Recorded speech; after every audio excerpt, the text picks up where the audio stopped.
I news ప్రేక్షకులకు స్వాగతం.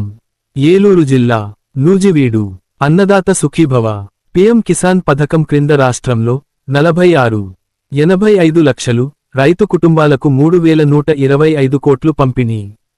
రైతు సంక్షేమమే కూటమి ప్రభుత్వం లక్ష్యం. రైతు బాగుంటే సమాజం బాగుంటుంది. అర్హత ఉన్న ప్రతి ఒక్క రైతుకు అన్నదాత సుఖీభవ పథకం అందిస్తాం. నూజివీడు నియోజకవర్గంలో 35,529 మంది రైతులకు 23,31 లక్షలు జమ. రాష్ట్ర మంత్రి కొలుసు పార్థసారథి. రైతులు అభ్యున్నతి, లాభసాటి వ్యవసాయానికి కూటమి ప్రభుత్వం చిత్తశుద్ధితో పనిచేస్తుందని రాష్ట్ర గృహ నిర్మాణ, సమాచార పౌర సంబంధాలు శాఖ మంత్రి కొలుసు పార్థసారథి అన్నారు. నూజివీడు చిన్న గాంధీబొమ్మ సెంటరులో శనివారం సాయంత్రం 2026-2027 ఆర్థిక సంవత్సరంలో అన్నదాత సుఖీభవ పీఎం కిసాన్ ద్వారా ఈ ఏడాది తొలి విడతగా అన్నదాతలు వారి బ్యాంకు ఖాతాల్లోకి అన్నదాత సుఖీభవ నిధులు జమ కార్యక్రమానికి ముఖ్యాతిథిగా రాష్ట్ర మంత్రి కొలుసు పార్థసారథి పాల్గొన్నారు. జిల్లాలో 1,69,68 మంది రైతులకు 105.69 కోట్లు, నూజివీడు నియోజకవర్గంలో 35,529 మంది రైతులకు 23,31 లక్షలు 2 నమూనా చెక్కులను రైతులు, మహిళా రైతులు, కౌలు రైతులకు అందించి అన్నదాత సుఖీభవ పీఎం కిసాన్ కార్యక్రమాన్ని రాష్ట్ర మంత్రి కొలుసు పార్థసారథి లాంఛనంగా ప్రారంభించారు. ఈ సందర్భంగా రాష్ట్ర మంత్రి కొలుసు పార్థసారథి మాట్లాడుతూ, రైతు సంక్షేమమే కూటమి ప్రభుత్వం లక్ష్యమని, రైతు బాగుంటే సమాజం బాగుంటుందని, ముఖ్యమంత్రి చంద్రబాబు మంచి ఆలోచన అన్నారు. అర్హత ఉన్న ప్రతి ఒక్క రైతుకు అన్నదాత సుఖీభవ పథకం అందిస్తామని, జిల్లాలో 160,968 మంది రైతులకు 105.69 లక్షలు అన్నదాత సుఖీభవ నిధులు జమ చేశామని అన్నారు. Please subscribe our channel. జిల్లా హెడ్ క్వార్టర్స్లో జరుగుతున్న 2 సంవత్సరాల కూటమి పరిపాలన విజయోత్సవ సభలు, నియోజకవర్గాల్లో జరుగుతున్న సభలు బ్రహ్మాండంగా విజయవంతమవుతుంది. కూటమి పార్టీల కార్యకర్తలే కాకుండా సామాన్య ప్రజానికం కూడా ఈ కార్యక్రమాల్లో పాల్గొని తమ సంతృప్తిని, కూటమి పరిపాలన పట్ల తమ సంతృప్తిని వ్యక్తపరచడం చాలా సంతోషాన్ని కలిగిస్తుందని చెప్పేసి ఈ 2 సంవత్సరాల్లో రాష్ట్రానికి వారసత్వంగా వచ్చిన సమస్యలు కానివ్వండి, ప్రపంచవ్యాప్తంగా జరుగుతున్న జియోపొలిటికల్ సమస్యలు కానివ్వండి, వాటన్నింటినీ పరిగణలోకి తీసుకుని ప్రజలందరూ కూడా ఈ ప్రభుత్వ సమస్యల్ని, ప్రభుత్వం చేస్తున్న కార్యక్రమాలని, మా నాయకులు చంద్రబాబు నాయుడు గారు, లోకేష్ గారు పడుతున్న కష్టాన్ని, పవన్ కళ్యాణ్ గారు పడుతున్న కష్టాన్ని అర్థం చేసుకున్నారని చెప్పేసి కూడా సందర్భంగా తెలియజేస్తాం. ఈ రాష్ట్రంలో కూటమి ప్రభుత్వాన్ని మరో 2 దశాబ్దాల కాలం పాటు కొనసాగించుకోగలిగినట్లయితే ప్రపంచ పటంలో క్వాంటమ్ వ్యాలీ పేరుతో ఆంధ్రప్రదేశ్లో ప్రత్యేక స్థానం, జిఎస్డిపి అత్యధిక జిఎస్డిపి సాధించి దేశంలో నెంబర్ 1 స్థానం, రాష్ట్రంలో నైపుణ్యాలతో కూడిన యువత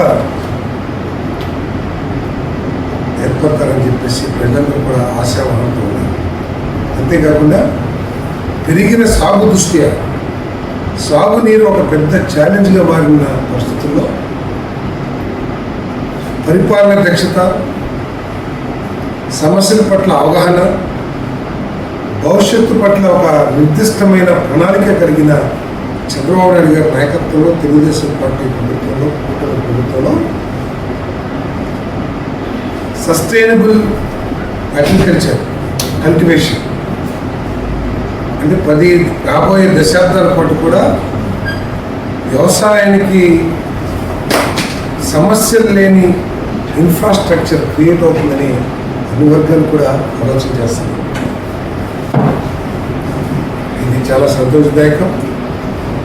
ఈ విజయోత్సవ సభలు ఏదైతే ఉన్నాయో సక్సెస్ అవటాన్ని ఏ విధంగా అయితే 124 సీట్లు వచ్చినా కూడా అహంకారంగా తీసుకోకుండా దాన్ని ఒక పెద్ద బాధ్యతగా మా నాయకత్వం భావిస్తుందో,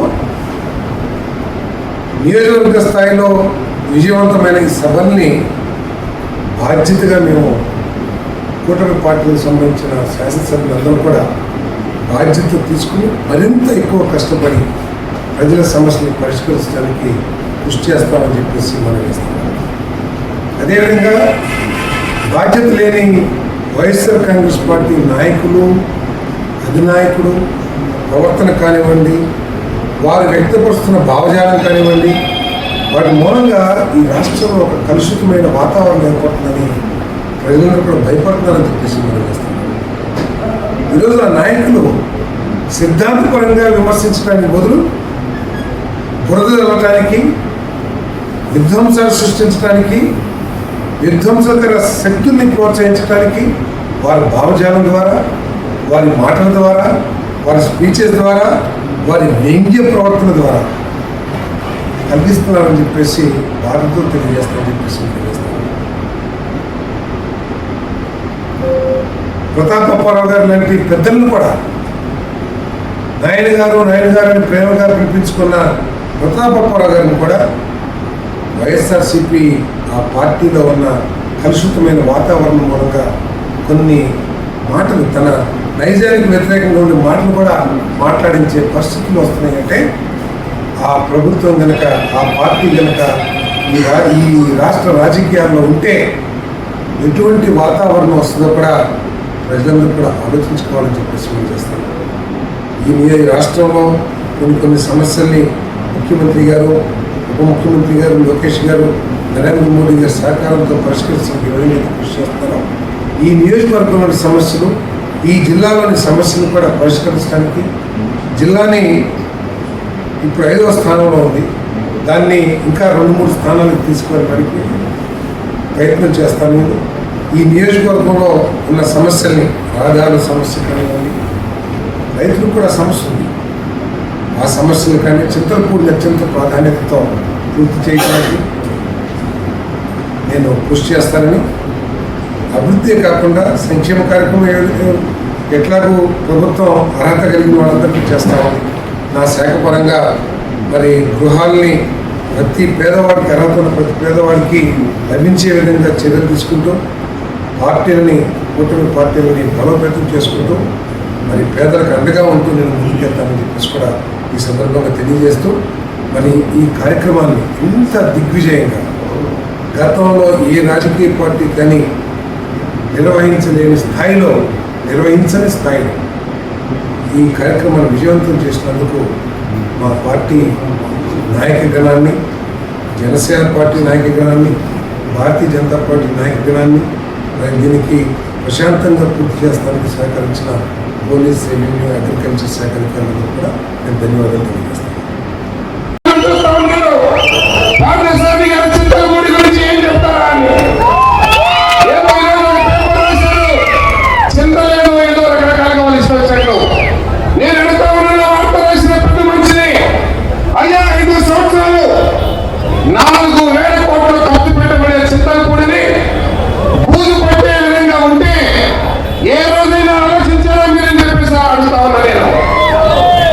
అధికారంలోకి వచ్చిన తర్వాత అత్యంత ప్రాధాన్యత కలిగిన ప్రాజెక్టుగా చింతలపూడి ప్రాజెక్ట్ ఏదైతే 4.5 లక్షల ఎకరాలకి సాగునీరు ఇస్తుందో, ఏ ప్రాజెక్ట్ అయితే కొన్ని లక్షల మందికి త్రాగునీరు ఇస్తుందో ఆ ప్రాజెక్ట్ ని పూర్తి చేయాలని చెప్పేసి సుప్రీంకోర్టుకి అందించిన ప్రభుత్వం ఈ కూటమి ప్రభుత్వం అని చెప్పేసి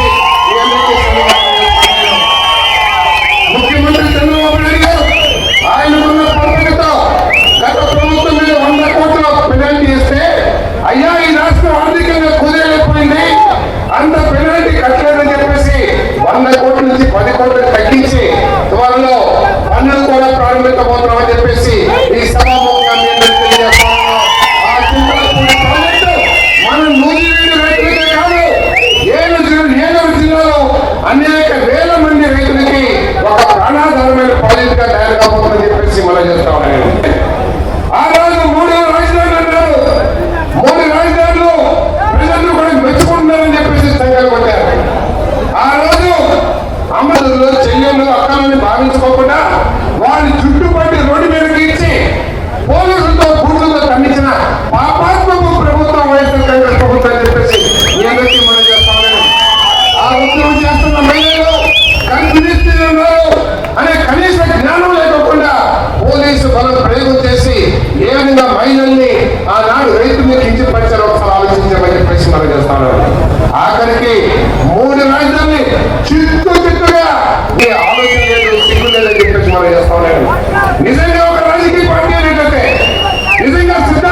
మీరు వస్తే గౌరవంతో మిమ్మల్ని ఆహ్వానించే నేను కూడా చూపిస్తామని చెప్పేసి నేను మనం చేస్తామని. మీరు ఆపేసిన స్టేడియం పాలడి వెంకట్రావు గారి కట్టిన కోపంతో మీరు ఆ ఇండోర్ స్టేడియం పూర్తిగా పూసిపడి చుట్టుపడి చేశారు. ఆ స్టేడియం ని పూర్తి చేసి ఈ నూజివీడులో ఉన్న క్రీడాకారులకి బహుమానంగా కోట్ల ప్రభుత్వం తరఫున ఇవ్వబోతామని చెప్పేసి మనం చేస్తాము. అదేవిధంగా మీరు ఏదైతే టిట్కో ఇల్లు కట్టకూడదు, కడితే నేను ఇక్కడ నిరాశిస్తానని చెప్పేసి ఆ పొలవెళ్ళి కొడుకున్నారో మీరు, ఆ పొలంలో టిట్కో ఇల్లు పూర్తి చేసి త్వరలో ఆ పేదవాళ్ళందరికీ కూడా ఇల్లు అప్పగించే పని జరిగిపోతామని చెప్పేసి మీరు చేసిన మోసం మీకు బాధ అనిపించట్లేదు, కానీ మాకు బాధ అనిపిస్తుందని చెప్పేసి మనం చేస్తాము. అపార్ట్మెంట్ ఇస్తామని చెప్పేసి ఎన్నికల్లో చెప్పిన మీరు ఆ బెనిఫిషరీస్ పేరు మీద అప్పు తీసుకొని మీరు బ్యాంకుకి వెళ్తారు. చాలా మంది వస్తారు నా దగ్గరికి, అయ్యా మా ఇల్లు వేలమైపోతున్నారు, నేను అప్పు కట్టలేదని చెప్పేసి కొద్దిగా బ్యాంక్ మేనేజర్తో మాట్లాడమన్నా. ఏదైనా అప్పు బ్యాలెన్స్ ఉంటే అయ్యా కొంత 10,000 ఉంది, నాకు అర్జెంట్ గా మా అమ్మగారిని హాస్పిటల్ చేర్పించాను, బ్యాంకు నుంచి కొద్దిగా లోన్ ఇప్పించమంటే ఆ బ్యాంక్ కూడా చెప్తారు. నేను ఈ రోజు కూడా చెప్పాను, అయ్యా వాళ్ళ నాన్నగారు కొంత అప్పు బాకీ పడ్డాడు, ఆ నాన్నగారు కూడా చనిపోయారు, మరి బాకీ ఉండగానే ఎక్కడ వాళ్ళని అంటే అప్పు కనుక బాకీ ఉంటే ఉండే సమస్య గురించి నేను చెప్తా ఉన్నాను. ఒక ప్రభుత్వం ప్రజల చేత ఎన్నుకోబడిన ప్రభుత్వం మాటలు నమ్మి బ్యాంకులు ఆ బెనిఫిషరీస్ పేరు మీద లోన్ ఇస్తే ఆ లోన్ ని దేనికోసం తీసుకున్నారో, టిట్కో అపార్ట్మెంట్లు పూర్తి చేస్తానికి మీరు తీసుకున్నారో, ₹1 కూడా దాని మీద ఖర్చు పెట్టుకోకుండా దాన్ని పక్కదాన్ని పట్టించింది గత ప్రభుత్వం అని చెప్పేసి మనం చేస్తానన్నాం. ఈ రోజు పేదవాళ్ళకి నోటీసులు వస్తున్నాయి, ఏ రోజున ఆలోచించాలో దొరకాలని చెప్పేసి ప్రశ్నిస్తా ఉన్నా నేను. ఏదైతేనా సరే ఈ రోజు పేదవాళ్ళు ఏదైనా అప్పు కోసం అయితే నేను టిట్కో అప్పు చూపిస్తున్నాను, సివిల్ రేటింగ్ చూస్తే నీ పేరు మీద అప్పు తీసుకున్నారని చెప్పేసి చూపిస్తున్నారు. కాబట్టి ఇవన్నీ కూడా ఆలోచించండి. ప్రతిపక్షం ఒకసారి గెలుపు ఓటములు బాగులే, మీరందరూ కూడా ఒకటి అర్థం చేసుకోవాలి. రాజకీయం అంటే ఏదో పార్థసారథికో లేదా ప్రతాప్ అప్పారావు గారికో ముద్రపై వెంకటేశ్వర గారికో లేదా ఇంకా ఎవరికో సంబంధించింది కాదు. రాజకీయం అంటే, ప్రభుత్వం అంటే ఈ రాష్ట్రంలో 5 కోట్ల మంది ప్రజల భవిష్యత్తుకి సంబంధించిన విధాన నిర్ణయం అనే విషయాన్ని మీరందరూ గుర్తుంచుకోవాలని చెప్పేసి మనం చెప్తాను. మీరు ఆలోచన ఏ ప్రభుత్వానికి అధికారం ఉందో ఆ ప్రభుత్వ సిద్ధాంతాల ప్రకారం రాష్ట్రం నడుస్తుంది, పేదవారికి మేలు జరిగిందనే విషయాన్ని మీరందరూ గుర్తుంచుకోవాలని చెప్పేసి మనం చెప్తానండి. దయచేసి ఈ నియోజకవర్గంలో రౌడీజాన్ని పెంచి పోషించదు. నేను పోలీసు అధికారులకు చాలా స్పష్టంగా చెప్పాను, గంజాయిపై ఎవరున్నా సరే నిర్దాక్షిణ్యంగా గంజాయిని అరికట్టండి చెప్పేసి మనం చెప్తాను. నేను రౌడీని కాదు, నేను మీకు ముందే చెప్పాను, ఈ నూజివీడు నియోజకవర్గానికి పెద్ద పాలన చెప్పేసి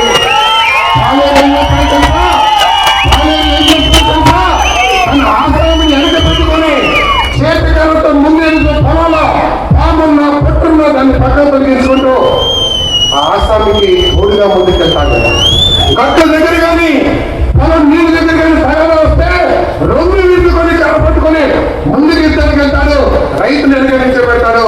అది పాలేరు పని అని చెప్పేసి మనం చెప్తా ఉన్నాను. ఈ నియోజకవర్గ ఏదొచ్చినా కూడా కర్ర పట్టుకుని ముందుకెళ్తానికి పాలేరుగా నేను పూర్తిగా ఉన్నానని చెప్పేసి నేను మరొకసారి తెలియజేస్తూ, ఈ నియోజకవర్గంలో ఏ పేరువాడు కూడా నాకు ఎటువంటి ఎండ లేదు, నాకు ఎటువంటి దండ లేదు, నాకు ఎవరో తెలియదు, నాకు అధికారం తెలియదు, నా సమస్యను ఎవరు పరిష్కరిస్తారని బెంగపడకుండా నీకు నూజివీడులో పార్థసారథి ఉన్నాడు, అమరావతిలో చంద్రబాబు ఉన్నాడు, అమరావతిలో లోకేష్ ఉన్నాడు, అమరావతిలో పవన్ కళ్యాణ్ ఉన్నాడండి. ధైర్యంతో మీరందరూ కూడా ముందుకెళ్ళాలని చెప్పేసి మనం చేస్తాను. వస్తున్నాయి లోకల్ బాడీ ఎలక్షన్స్ వస్తున్నాయి, గుర్తు చేసుకోండి. ఏదైనా లోకల్ బాడీ సర్పంచ్ని మోసం చేసింది కదా ప్రభుత్వం. ఆఖరికి వైఎస్ఆర్ చెప్పి కాయగూట మీద పోటీ చేసిన పంచాయతీ సర్పంచ్ కూడా ఏదైనా మోసం చేస్తున్నాం ఒకసారి గుర్తు చేసుకోండి. పంచాయతీకి నిధులు వస్తే పంచాయతీ ప్రెసిడెంట్కి తెలియకోకుండా ఏ విధంగా దొంగదారిన ఆ నిధులన్నీ ఎదుగుపోయిందో ఒకసారి ఆలోచించమని చెప్పేసి మనం చేస్తాము. కానీ ఈ ప్రభుత్వం మన ప్రీతమ వాళ్ళకి హక్కులు ఉంటాయి. పంచాయతీ తీర్మానం ప్రకారం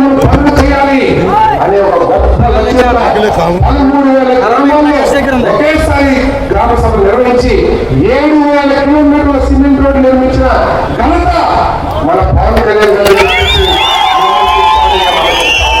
కాబట్టి మీరందరూ కూడా ఆలోచించండి. రాబోయే ఎన్నికల్లో మున్సిపాలిటీ కానీ పంచాయతీలు కానీ మనందరూ కూడా గెలిపించాలని చెప్పేసి మనం చేస్తా ఉన్నాం. ఏదైతే చంద్రబాబు నాయుడు గారు, లోకేష్ గారు, పవన్ కళ్యాణ్ గారు 164 సీట్లు వచ్చిన 4 గోడల మధ్య పరిమితం కాకుండా ఏ విధంగా అయితే కష్టపడి రాష్ట్రాన్ని ముందుకు తీసుకెళ్లాలనుకుంటున్నారో, మనం నిర్వహించే ప్రతి కార్యక్రమం గొప్ప విజయవంతమవుతుందనే ఒక నిర్లక్ష్యంతో కాకుండా మళ్ళీ పంచాయతీలు గెలవాలి, మున్సిపాలిటీ గెలవాలి. అదేవిధంగా రాబోయే 2029లో కూడా చంద్రబాబు నాయుడు గారి నాయకత్వంలో కూటమి ప్రభుత్వం మళ్ళీ రావాలనే లక్ష్యంతో మీరందరూ కూడా పూర్తి అధికారులు కూడా మనం చేస్తామని నేను. ఇది పొలిటికల్ గవర్నెన్స్, ఇది ప్రజాస్వామ్య ప్రభుత్వం, ప్రజల చేత ఎన్నుకోబడిన ప్రభుత్వం. ప్రతి ప్రజలకి, ప్రతి పౌరుడికి, ప్రతి మహిళకు కూడా సమాధానం చెప్పాల్సిన బాధ్యత అధికారుల మీద ఉందని చెప్పేసి మనం చెప్తామని నేను. ప్రతి కార్యకర్త ఎవరైనా సరే, జనసేన ఎవరైనా సరే, పోలీసు కానీ రెవెన్యూ కానీ సమాధానం చెప్పాల్సిందే. వచ్చిన సమస్యని కొంత సమయం పెట్టుకుని వాటిని పరిష్కరించాల్సిందని చెప్పేసి మనం చెప్తామన్నాను. అదేవిధంగా 22A ఏ విధంగా అయితే గత ప్రభుత్వం పోలీసు కేసులు పెట్టి ఏ విధంగా వేధించిందో, 22A ఆస్తులు పెట్టి ఏది వేధించిందో ఆ వేదన నుంచి వీళ్ళందరికీ కూడా విముక్తి కల్పించాలని చెప్పేసి కూడా నేను రెవెన్యూ అధికారులు కోరుతా ఉన్నాను. అదేవిధంగా ఫారెస్ట్ డిపార్ట్మెంట్ కూడా కోరుతా ఉన్నాను. దయచేసి ఎన్టీ రామారావు గారి సమయం నుంచి కూడా పట్టాలు ఇచ్చారు. మీరు వివక్షతో పేదవాళ్ళని వివక్షతో బోర్డు వేసుకోనికుండా మీరు ఉద్దేశపూర్వక ఆప్యం మాత్రం మేము తప్పు చర్యలు తీసుకోవాలని చెప్పేసి కూడా నేను వాళ్ళని స్క్రీనింగ్గా మనం చేస్తానని చెప్పేసి కూడా మనం చేస్తూ ఈ గొప్ప కార్యక్రమాన్ని ఏర్పాటు చేసిన ప్రతి ఒక్కరికి కూడా ధన్యవాదాలు తెలియజేస్తూ మన మహానగర జనసేన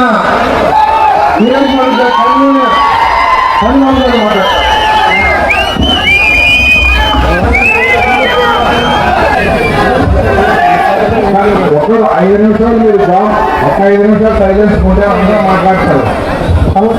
కూటమి ప్రభుత్వం ఏర్పడే 2 నెలలు పూర్తయి విజయవంతంగా ఈరోజు విజయోత్సవ సభకి విచ్చేసిన మన మాట తిప్పుకొని, మడమ తిప్పుకొని, మీసాలు మెల్లిపోయి, తొలల కొత్తని ప్రజా సేవలో అంకితమైన మన మంత్రివర్గంలో కొంచెం పాఠశాల గారికి కృతజ్ఞతలు, నమస్కారం. ఈ కార్యక్రమాలు విచ్చేసేందుకు మీ అందరికీ కూడా నమస్కారాలు తెలియజేస్తూ, అదేవిధంగా జనసేన, తెలుగుదేశం పార్టీ, భారతీయ జనతా పార్టీ మా తోటి నాయకులందరికీ పేరుగా అదేవిధంగా ఒక ఉత్తరే జన ఉత్తరతో ఈరోజు మూసివేట జనంతో పొందుపరి భారతీయ జనతా పార్టీ, తెలుగుదేశం నాయకులకు, వీర మహిళలకు, కార్యకర్తలకు, మూసివేట ప్రజలందరికీ పేరు పేరున ఈ విజయోత్సవ సభ వేదికకి నమస్కారాలు. ముఖ్యంగా పవన్ కళ్యాణ్ గారు 2024లో ఏ రకంగా అయితే మాట ఇచ్చి కూటమి ప్రభుత్వంలో జతకట్టి ఒక దేశానికి ఒక దిక్సూచిగా పవన్ కళ్యాణ్ గారు మరి కూటమి ప్రభుత్వంలో శ్రీశైలకుగా ఆయన కూటమి ఏర్పరిచి ఈ రోజు మనం ఈ సభ విజయోత్సవానికి ఆయన చేసిన ఈ సేవ ఎంతో మనందరికీ తెలిసిందే. అదేవిధంగా పంచాయతీ రాజ్లో ఆయన చేసిన సేవలు దేశం గుర్తించి 25వ స్థానంలో ఉండే మన దేశంలోనే మన రాష్ట్ర పంచాయతీ రాజులో ప్రథమ స్థానం వచ్చిందంటే మన పవన్ కళ్యాణ్ గారు, చంద్రబాబు నాయుడు గారు, లోకేష్ గారు, మోడీ గారి సహకారంతో ఈ రోజు అభివృద్ధి పథకం నిలబెట్టి మరి ఈ రోజు మనకి ఆ రకంగా బహుమతి వచ్చింది. అదే రకంగా పవన్ కళ్యాణ్ గారు పంచాయతీ రాజులో ఒక గొప్ప